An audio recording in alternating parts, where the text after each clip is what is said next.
Hey everybody, this is Cynthia, also known as the Psychic One. Just wanted to let you guys know about the full moon eclipse on April 4th. It falls in the sign of Libra. Libra is a sign of partnerships, collaborations, compromising. It also even represents like design, creativity, working and collaborating with others in order to really build or move something forward, like a project. It is supported by the planet Jupiter. Now, Jupiter is a very giving kind of planet there, so it likes to give and return. So this can expand whatever is going on at the time. Now, at the same time, Pluto is squaring the eclipse, so that can create some intense emotions, feelings. It can also bring problems with women. Now, women, this doesn't necessarily have to be, somebody close to you. It could be clients, customers. It just really depends on what's going on. Sometimes I call it even, maybe even some kind of manipulation or control, maybe from females or women. Or maybe it could be a mother, a sister, someone close to you. So it really all just kind of depends on what's going on. But what I did want to just mention is don't be surprised. Maybe it's coming from you. Maybe it's coming from somebody else, that there might be some challenges when it comes to feelings and emotions, that can create some intensity. And the intensity could be, maybe it's anger, jealousy, maybe it's a sense of wanting to control and power.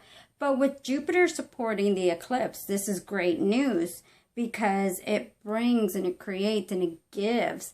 So depending on where this eclipse actually falls in your chart, now, not just your sun sign, but if you happen to know your birth chart and you happen to know where Libra falls in your chart, look in there too, because Libra is the sign of collaborations and partnerships. So it means having to work with somebody else in order to really move forward.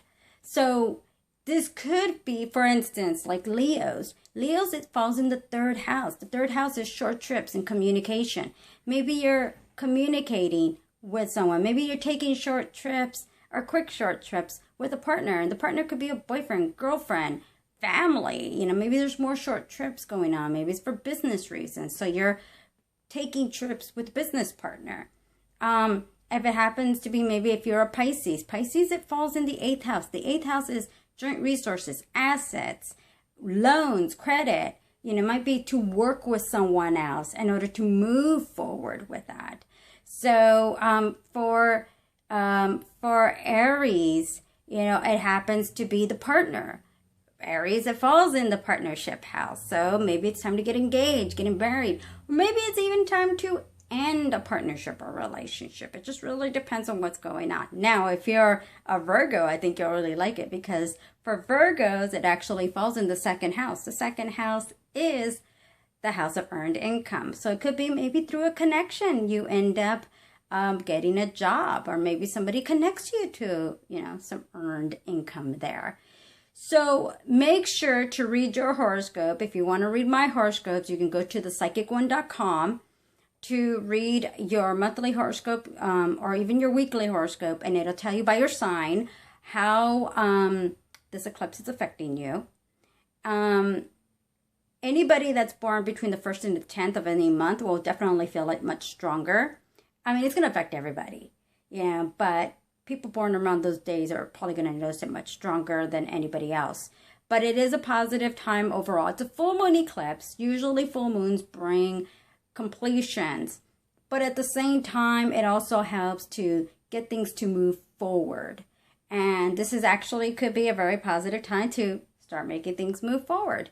So remember, it's going to be to collaborate, to work with others. This time around, you can't do it alone.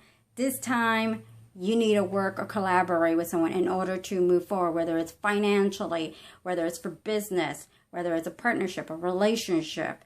It's about working together, having open communication, bringing out the issues and problems. If it's a time to work, to talk, to bring it out, so be it. This is the time to do so. Now, an eclipse has the energy and the effects to last for 6 months. So it's not just the next 2 weeks. Usually a regular full moon usually lasts about 2 weeks. But this time around, an eclipse has the energy to last a good 6 months. So don't be surprised if for the next 6 months, all this is going on. And, you know, everything that you experience right now is still going to continue on for the next 6 months. And, you know, we got more eclipses coming up later on this year. So there's obviously more happening for you in regards to collaborations and working with others. As long as you're open to it and willing to understand that sometimes you can't do it all alone, you'll perfectly be fine. So remember, go check out how this eclipse is going to affect your sign. If you happen to know your rising sign, make sure to read that sign too. And look to see how you would be affected by it, like I said, at thepsychicone.com. Talk to you soon. If anything, I'll be talking to you also on the next eclipse, which will be later on this year, but also when there's other big events coming up. So you'll be hearing from me soon.